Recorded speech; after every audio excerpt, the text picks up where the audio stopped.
what were some things that you observed in that video clip? What were some things that you observed?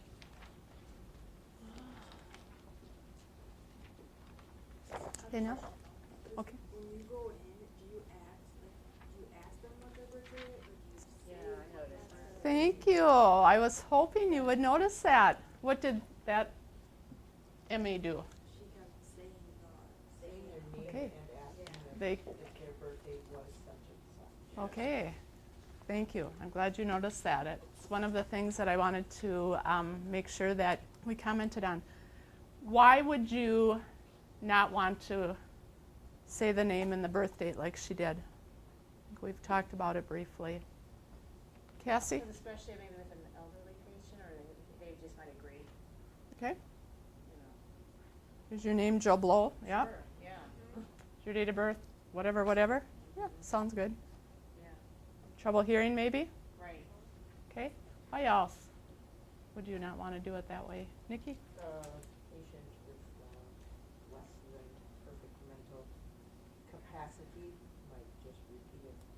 Okay.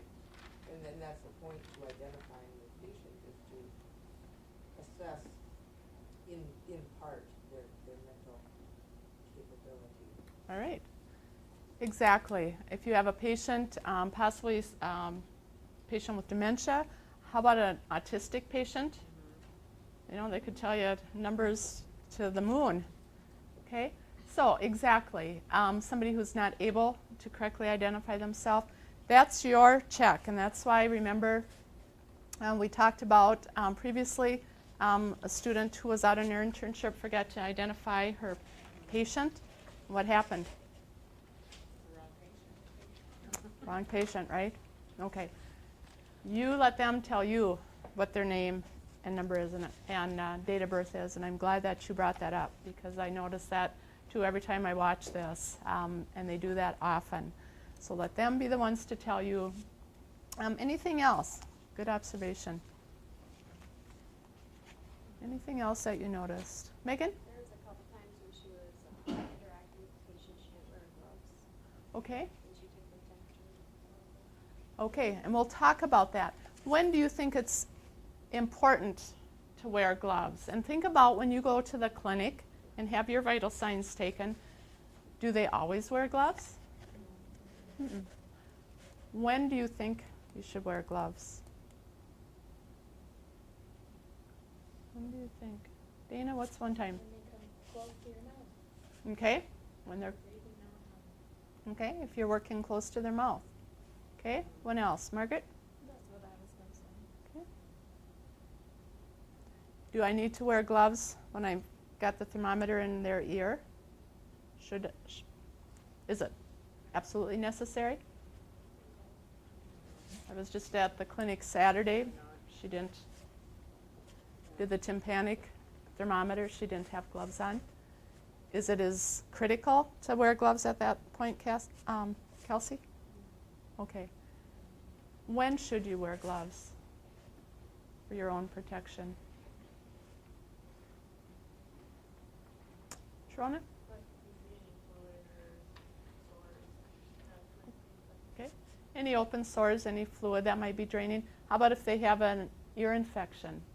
First of all, we'll talk about whether or not you take the temperature in that ear. When else? Libby?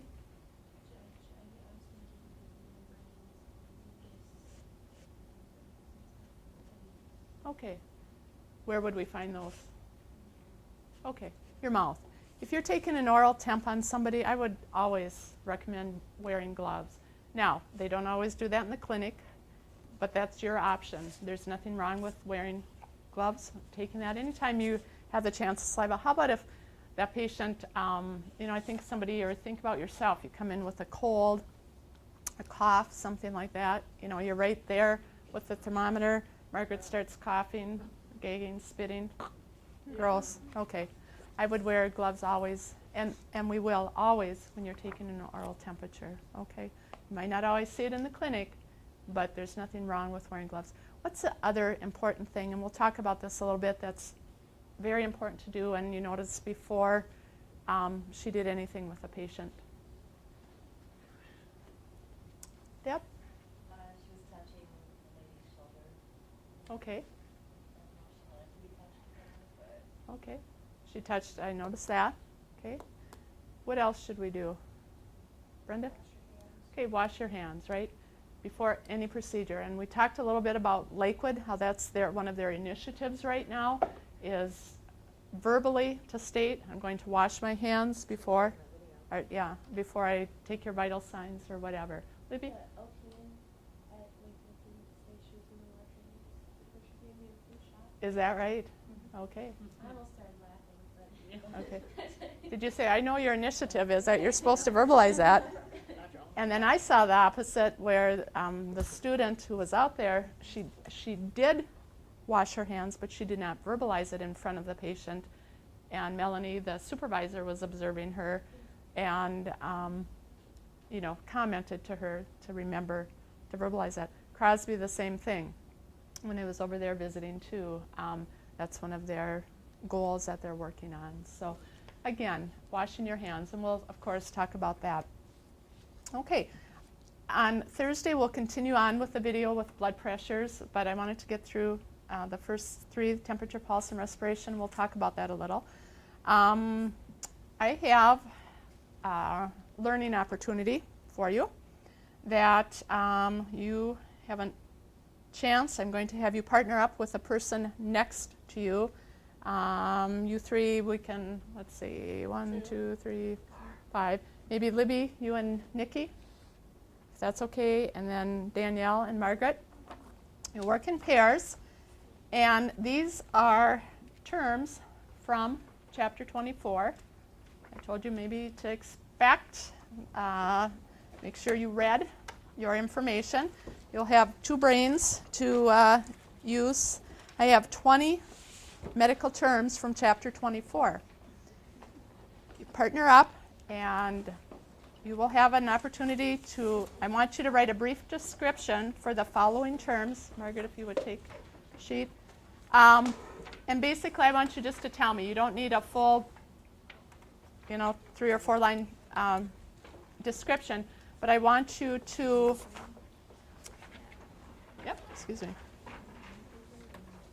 tell me what your understanding of those terms is, okay? No, each take a sheet, and I want you to each write it. You can, that way you'll have it. I have a place for your name and the date at the top. You will get points for this as well. Okay.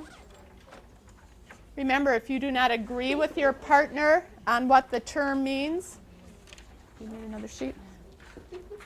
You can write in your own term. You do not need to write what they write if you don't agree with them. Okay? So I'll give you about 8 minutes or so, till about 25 after.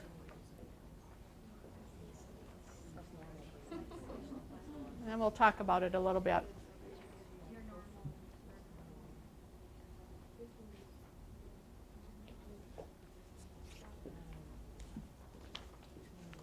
Jeff, I pulled up, this is, the student internship guideline book. Of course, this, I just talk about what the grading is. And then on here is my syllabus for this. Of course, journaling, and usually what I do on that, a 5 is an A, 4 a B, 3 a C, which is adequate, and then D. The thing is, though, as I look at this, of course, on that observation form that I showed you, I don't have a percentage. I don't have a good way to tie it directly to the percentage. But anyway, in this.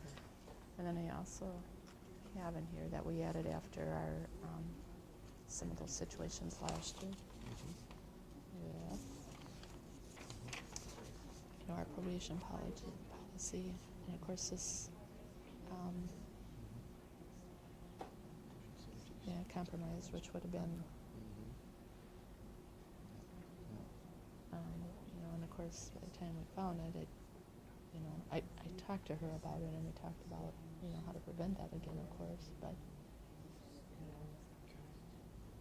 So So I don't know if I have a strong, strong enough, the behavior in that, I don't know.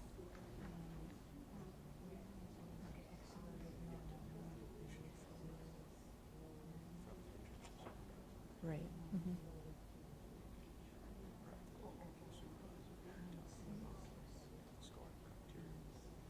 Uh-huh.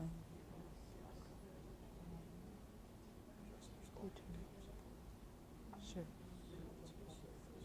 Mm-hmm. Okay. And I will talk to Melanie. I emailed her. Christine had a message when I got back from your office that she had hit a deer this morning on the way to Eagle Bend and that she would be late. So I emailed Melanie and I told her I had visited with you about the overall situation and that I would talk to her later today. So.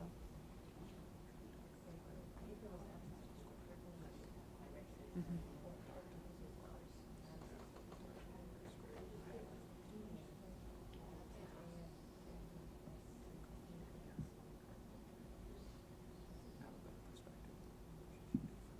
For scoring. Okay. Sounds good. I mean, my feeling at this point is that I could. A D would be, it's not that she didn't do some of the work, but it was not, based on everything that I've gathered. And obviously they need at least 70, which is actually a C minus according to the rest of my, I have the grading scale down.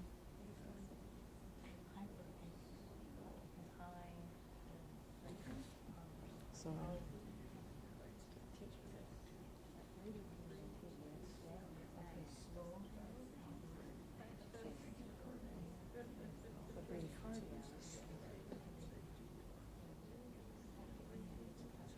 mhm.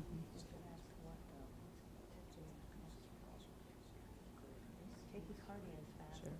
That's where I really would like, and I need to seek out, help with that as far as tightening that up, and being able to, like this, being able to tie it back to something directly and how to do that in, the appropriate way and stuff. So that's something that I need to, for sure, to work on.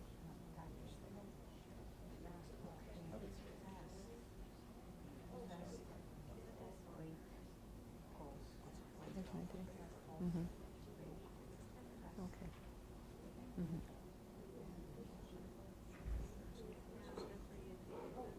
Yeah, yep. And I did, like I said, I talked to Sarah yesterday, and that was when she was at Pine City with a student, and she had to fail it from her internship. But just as far as the grading process, and the hard part is, of course, they're there, like Sarah said, they're there all the time with them. And so they're, evaluating all the time, where our situation, is a little different there. So that does make it difficult because obviously I have to rely on the people they're working with well when everybody is pretty much saying the same thing,